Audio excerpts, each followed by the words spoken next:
जितना पैसा चाहिए उतना ले लो, जोरजोरात ओरडत होता धनिक पुत्र। प्रत्यक्षदर्शींनी सांगितला अपघाताचा संपूर्ण घटनाक्रम।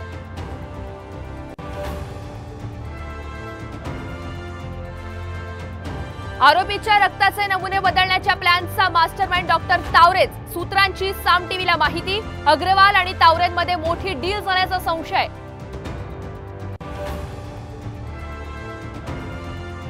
नवी मुंबईत रात्री उशिरा 6 डान्स बारवर धडक कारवाई। बेकायदा बांधकाम जमीनदोस्त। महापालिकेची सर्वात मोठी कारवाई।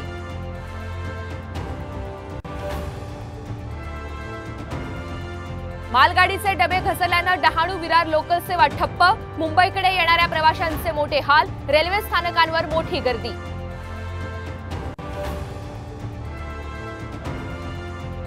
यापुढे सातबाऱ्यावर लागणार आईचंही नाव। भूमी अभिलेख विभागाचा महत्त्वाचा निर्णय।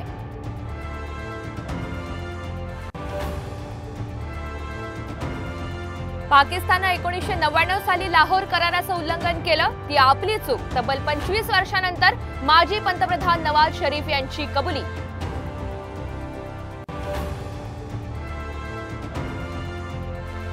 आणि मान्सून अरबी समुद्रात दाखल, 3 दिवसात केरळमध्ये दाखल होणार।